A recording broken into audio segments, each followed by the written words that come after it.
distinguished senator from Illinois and the distinguished majority whip for bringing up Chaplain Barry Black's name in the article that appeared in the New York Times. I know that Senator Durbin and I do a lot of things together. One of them is every Wednesday morning, or just about every Wednesday morning, we attend the Senate prayer breakfast.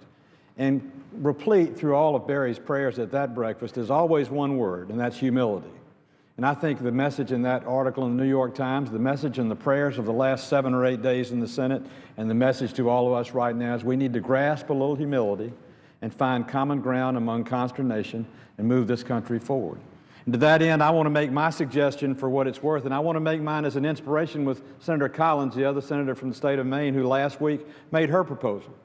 If we can't find common ground on the arguments we have today, let's proffer new proposals that give us a chance to solve our problem. Susan Collins made a great suggestion to replace the medical device tax with other revenues so it doesn't cut the revenue, and to get back to sequestration, but only by cutting by the defense agencies, not by cutting across the board. That made a lot of sense. It made a way to absorb those cuts, but do so in a professional way. So I come to the floor today at a Robert Frost moment. You know that poem, Two Roads Diverge in Yellow Wood? I took the one less traveled by, and that made all the difference. We've been traveling down the wrong road for far too long. We're here today in large measure arguing over a CR that we shouldn't have to argue over. Had we been doing our appropriation and doing our budgets over the last 4 years, the money would have been spent, the regular order would have been in place, the fiscal year monies would have been appropriated, and there would be no need for a CR. And there's bipartisan responsibility for not having done a budget or appropriations acts. The leadership obviously controls the floor, so they can bring the Appropriations Act forward, and that's their responsibility. But we've also cried out on our side for a budget. For year after year, let's have a budget. And now we have a budget, one approved by the House, one approved by the Senate, but an inability to go to conference because we can't get agreement on preconditions. Once again, another situation of not negotiating over something that's important to the American people. So I have a suggestion that 2/3 of this Senate agreed to in the budget debate we had in March, a decision that 20 states have exercised in our country that have made them better, a decision the state of Israel made 2 or 3 years ago when they got in such dire financial conditions and went to the World Bank for suggestions.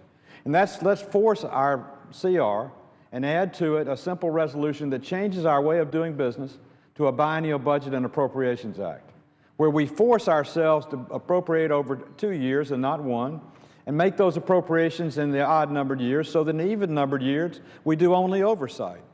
Would it make a lot of difference for the American people if we were up here arguing not over how much bacon we were bringing home, but how much money we were saving through oversight, savings, and fiscal accountability? I've introduced that legislation along with Senator Shaheen, a Democrat from New Hampshire, a governor who ran a state under a biennial budget. It makes sense, it's humble, it's the right way to do business, and it ends this necessity of having continuing resolutions at the last minute because you didn't do our job. Let's face it, we're here today in the conundrum we're in because we did not do our job. We didn't pass a budget and get a conference committee. We didn't have appropriations acts, so we're doing a continuing resolution into a new fiscal year. That's no way to run the greatest country on the face of this earth. 4 years in running, we've shirked our responsibility. It's time for a new day in the Senate. It's time for a biennial budget. It worked for Israel. If it works for 20 states, it will work for us. It establishes priorities. It ends waste, fraud, and abuse. It brings about good decisions. Just last night on 60 Minutes, Senator Tom Coburn from Oklahoma was featured, or the feature was about SSI disability. And the fact that we now pay $135 billion a year in SSI disability payments, a trebling of those costs in just a few years, and fully 25 to 40% we know is fraudulent. 25 to 40% is $40 to $60 billion. You can do a lot with $40 to $60 billion. That's where transparency and oversight works. There's nobody better than the senator from Oklahoma in terms of oversight, and nobody more humble than the senator from Oklahoma.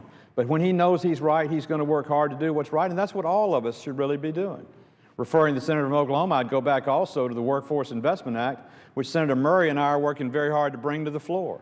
But in that, Senator Coburn found 9 duplicative programs of job training over and over again. We're appropriating money 9 different times to 9 different agencies to do workforce training when we really only ought to be doing 1. If we were budgeting on a 2-year basis and doing oversight in even-numbered years, there would be no limit to the successes we can have, the transparency we could enforce, the agreements we could come to, and the lack of cliff management which we're in today. You know, the debt ceiling that faces us in about 10 days It's a debt ceiling that faces us because we're having to borrow more money to run our government.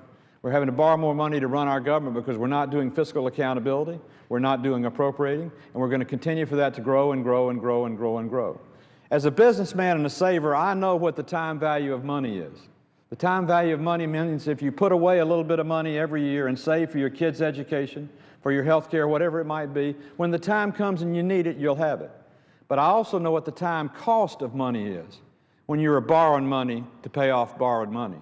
And that's where we are in the United States of America today. So that's why this debt ceiling crisis is such a big issue. I would submit, and humbly, that the Shaheen-Isakson legislation that forces us to do our regular order of business of appropriating, forces us to budget, and forces us to do it every year, puts us back to the kind of discipline and job responsibility we really need around this place. Instead of arguing about what we can't agree upon, we ought to find common ground and run our country's household like America's households run their families. If we had to do here in Washington what every American family has to do year in and year out, this would be a whole lot different place. It's time we found humility, found common ground, did what 20 of the 50 states do what the state of Israel has done, and do what 67 senators said we ought to do in the budget debate back in March. And that's pass a Biennial Budget and Appropriations Act and end this foolishness and gain back some of the humility we richly deserve.